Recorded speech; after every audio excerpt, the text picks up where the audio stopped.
Buhay kaya itong halaman ko. Buhay na itong mga inilipat ko na strawberry mga katoto. Ito oh. Bumili ako sa may superstore ng strawberry.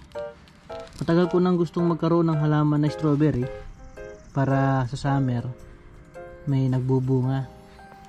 Gusto ko yung strawberry na ginagawang shake mga katoto. Kaya yan, nagdesisyon ako na bumili ng halaman kasi itong strawberry mga katoto, nabubuhay sila sa summer. Kahit na namamatay sila sa winter, nabubuhay din ulit sila sa summer. Kaya ito, gusto ko yung mga halaman na to, padami ng padami. Ito, binili ko lang siya, isa lang, ito lang, pero meron siyang mga shoots mga katoto. 1, 2, 3, tatlo shoots niya. Kaya pwede rin to, pwedeng magiging halaman na din to, pwedeng magkaroon ng bunga. Ito din, tsaka yun. Yan, bali 4 na sila. Meron din akong binili dito, bali ito mga katoto, may bulaklak na nung binili ko. Ito, sana matuloy mga bunga na ito. Yan, ito pa oh, bunga na yung mga yan. Tapos ito, binili ko siya ng $23. Ito oh, $23. Makakatipid ka kung dalawa yung bibilhin mo. Pero gusto ko kasi magkaroon ng strawberry para kahit na ano, all year ano siya, yearly siya nagkakaroon ako ng strawberry. Meron naman siyang siyam na ano mga katoto, 9 na shoots mga katoto. 1, 2, 3, 4, 5 6, 7, 8, 9. Ayan. Ang ginawa ko dito, hindi ko muna tinanggal ito. Hindi ko muna sila pinutol dito. Kadugtong ng pinaka mother plant niya. Tinanim ko muna. Gusto ko muna magkaroon sila ng ugat bago ko putulin. Kasi na try ko na pinutol yung isa, kaagad kong pinutol. Tapos hiniwalay ko na agad. Although mayroon na siyang ugat, pero namatay pa rin siya. Napansin ko namatay siya, ipapakita ko sa inyo mga katoto. Sana mabubuhay, pero wala na ito eh. Alam ko hindi na ito mabubuhay. Ito yun oh. Galing dun yun eh. Galing dun sa may marami na yon. Ito, may ugat na to pero wala, namatay pa rin siya. Yan. Sana itong mga to magtuloy-tuloy. Itong mga bulaklak ni ano, yung mga flowers ni Commander. Ito sana tumubo. May mga pipino ako na naipunla dyan. Ayan. Ito yung ano ko mga katoto, munting garden ko na ginagawa. Hindi pa tapos. Sana tumubo itong mga ano, tignan. Matatangkad na kasi sila oh. Matataas na, kaya idinirekta ko na sa lupa kaysa sa mamamatay sila dun sa may greenhouse dito na ginawa kong greenhouse. Ayan, dito na sila. Mamatay man sila, at least nag-try and error ako. Kung mabubuhay, okay. Kung mamamatay, di pabalitan ko na lang din. Meron pa naman ako dito sa loob. Ayan, ito yung mga ampalaya. Tinanim ko na din kasi namamatay na din dito sa may ano, sa may greenhouse. Ayan. Itong ano ko, grapes ko, ito medyo tumutubo na siya. Nagkakaroon na siya ng ano, ng sanga. Yan oh, nabubuhay na siya. Dati nagkaroon na ito ng mga dahon ng last summer, pero ano siya, hindi pa siya namunga, konti lang, maliliit lang mga katoto. Pero sana ngayong summer na to yumabong siya at magkaroon ng bunga. Ito yung greenhouse ko mga katoto. May mga maliliit ako na talong hindi na lumaki, matagal-tagal na nila kasi nakakulang sila sa araw. Yan, sana mabuhay. May mga talong pa ako, ay mga sitaw ako dyan. na sana mabuhay.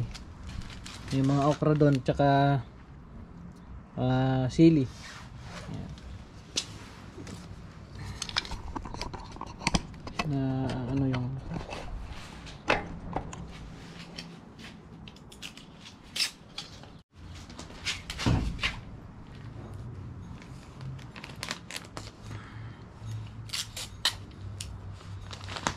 yan. Medyo maano kasi ngayon mga katoto, makulimlim. Tapos umuulan. Meron din binili si Commander na anong tawag dito, yung halaman siya na bonsai, grafted siya mga katoto. Pakalimutan ko kung anong pangalan nito, kung anong halaman nito. Cherry pala, cherry mga katoto. Ayan, cherry. Nilagay muna namin siya dyan para maarawan pagka may araw. Ayan. Tapos meron din kaming ano dito, talbos ng kamote. Bumili ako ng kamote isa, tapos ipinunla ko lang nung winter, inano ko lang, nilagyan ko lang ng tubig, nagkaroon siya ng ugat. Ayan, tumutubo na siya. Sana lumabong. Ayan, ginawa ko siya ng pag ano siya, parang balag niya para dyan siya lalago. Ayan mga katoto. Lalagay ko pala ito sa may sasakyan. Ito parang parking pass ito mga katoto, yung card, para lalagay ko lang dito kasi yung isang sasakyan, yun na yung nakalabas, yun na yung gagamitin ni Commander kasi mamaya susundin ko siya, tapos yun na din yung gagamitin niya papasok ulit. Ngayon ito kasi dito sa may trabaho ko to, sa may parking lot, kasi kapag walang ganito minsan nilalagyan nila ng ticket yung sasakyan kasi baka akala nila illegal parking mga katoto. Meron kasing times na yung mga kinakarnap nilang sasakyan tapos pinapark na lang nila kung saan saan. Ngayon kaya ito yung palatandaan na nagtatrabaho ka dun sa facility na yon, at yung sasakyan na yon may-ari ng staff ng facility na yung mga katoto, kasi merong ganito. Ayan, pagka walang ganito mga katoto sa may harapan, kasi dito namin sinasabit yan. Ayan, dyan. Pag kung walang ganito, nilalagyan nila ng warning. Pagka ilang beses nang na-warningan, magmumulta mga katoto. Minsan maitotow pa nila, tatanggalin na yung sasakyan nila, itotow nila yung sasakyan nila. Kaya mas maganda na merong ganito. Kaya lang naputol siya kahapon. Ayan nilagyan ko lang siya ng glue dito. Kita nyo ba? Ayan sana hindi na maputol ulit. Nilagyan ko lang ng glue. Ayan, isasabit ko lang dito. Sana hindi maputol. Ayan. Okay na yan. Mamaya susundin ko si Commander ang bandang 11:50. Ayan. Dati natuwa ako last year ito, akala ko halaman lang siya. Sabi ko kay Commander, hayaan mo lang, namumulaklak yan. Yun pala mga katoto, ang halaman na to asparagus pala ito mga katoto. Hindi ko alam, wala akong idea. Parang asparagus sabi ni Commander. Tapos sabi ko, hindi, parang halaman lang yan. Tapos nung bumili siya ng asparagus, kinumpara ko, asparagus nga. Ito mga katoto, ayan namamatay siya sa winter pero tumutubo din siya sa summer. Ayan di ba? Yan, asparagus yan mga katoto. Nag-harvest na si Commander. Itong mga to, nag-harvest na niya. Pero may mga tumutubo pa. Di ba? Tumutubo yan. Siya, perennial siya mga katoto. Hindi ko alam na pala yun, na asparagus pala yung tanim namin doon. Kasi nung binili namin tong bahay na to, yun, nandun na yun. Kaya hindi ko alam, hindi ko kasi siya itinanim. Yun. At least nalaman ko na asparagus yun. Bakit daw maraming mga immigrant na umaalis dito sa Canada, mga katoto? Pero marami din na mga pumupunta dito sa Canada, nagbabalak na pumunta dito.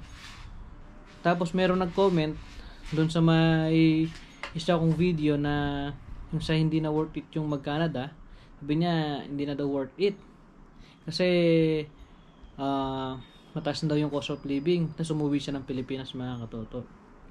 Ngayon, bakit ba maraming mga umaalis dito sa Canada? Maraming mga Pinoy na umaalis. At hindi lang Pinoy, mga ibang lahi, mga katoto. Ano ba yung dahilan? Bakit sila umaalis dito sa Canada? Sa nakikita ko na dahilan kung bakit sila umaalis dito sa Canada, yung isa na dahilan, yung nahihirapan sila na maghanap ng trabaho, tapos hindi nila magusto o magustuhan yung pamumuhay nila as immigrant dito sa Canada. Baka yung mga tao na yon, mga immigrant na yon, nahihirapan sila sa buhay nila dito sa Canada kasi hindi naman ganun pagdating dito maganda na yung buhay, mga toto. Maraming mga pagsubok, maraming mga struggle na pagdadaanan mo. Tapos sa nakikita ko na baka sa Pilipinas maganda na yung buhay nila. Tapos naikukumpara nila yung buhay sa Pilipinas at saka buhay dito, magkaiba. Siguro may kaya na yung pamilya nila o may kaya sila, kaya hindi sila masyadong nahihirapan, mga katoto. Pero kung mahirap ka sa Pilipinas, o hindi na mahirap as in talagang kailangan mo talagang magtrabaho dito sa Canada at mag-immigrant, yung as in may kukumpara mo na mas maganda yung buhay dito sa Canada, hindi mo maisipan na umuwi, mga katoto. Hindi mo maisipan na umalis dito sa Canada.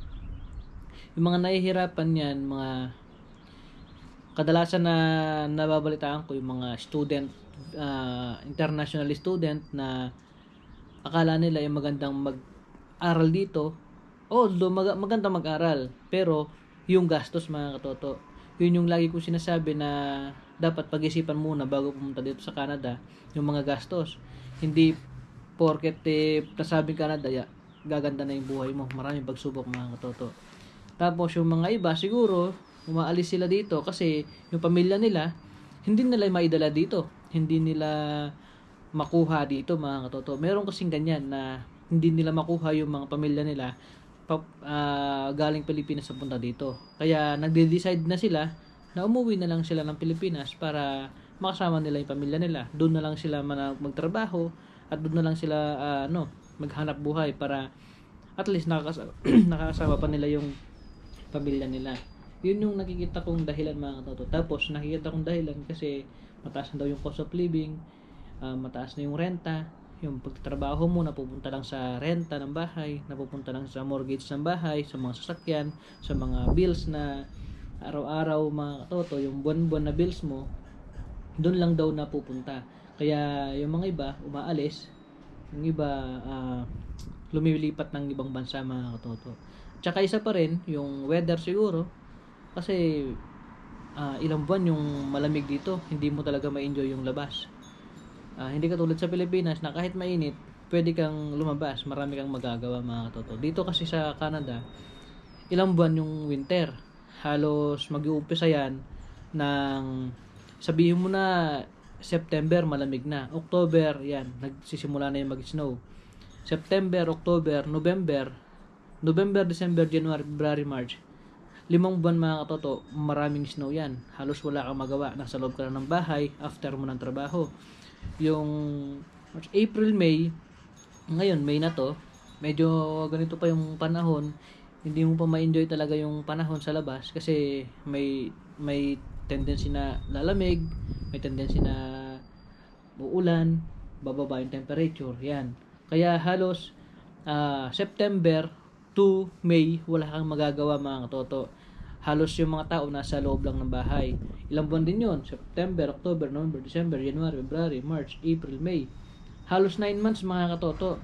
3 months ka lang na as in makakagala, may enjoy mo yung buhay mo sa labas mga katoto.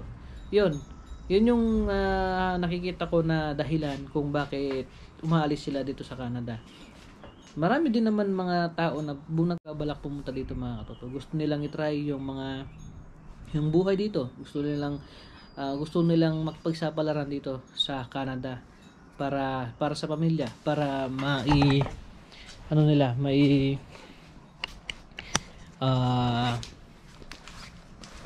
mairahos nila o matupad nila yung mga pangarap nila mga katoto. Ayan. So pupunta ako dito sa loob ng bahay muna. Titignan ko kung anong oras na. Kasi hindi ko dala yung cellphone ko, nasa loob naka-charge. Baka malate ako sa pagsundo kay Commander mga katoto. Ayan.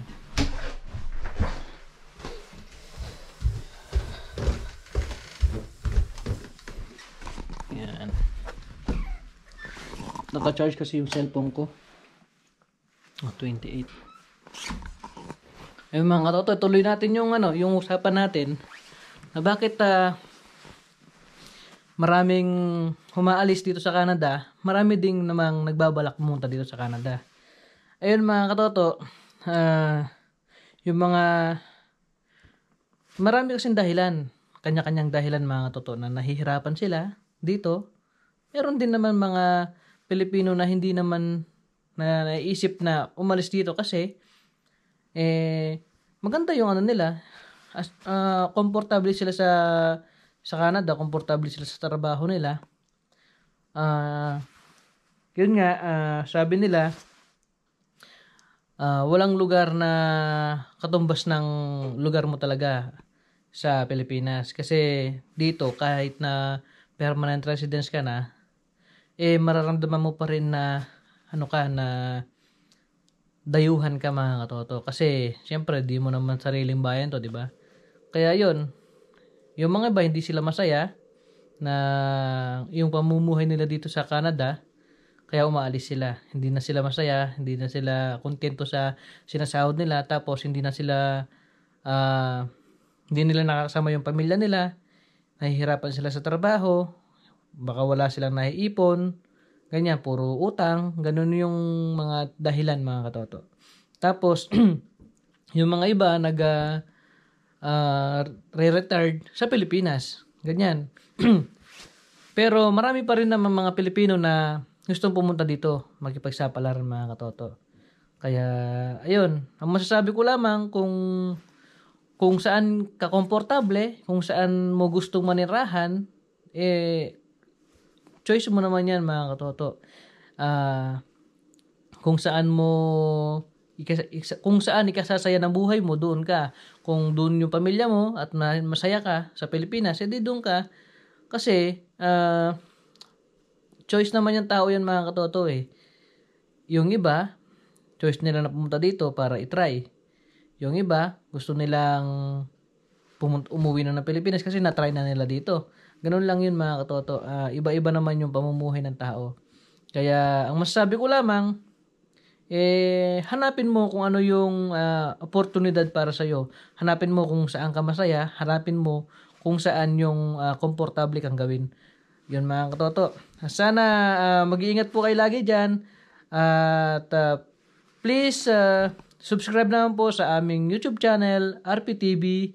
At magandang araw po sa inyong lahat. Mag-ingat po kayong lagi. God bless po mga katoto. Bye-bye.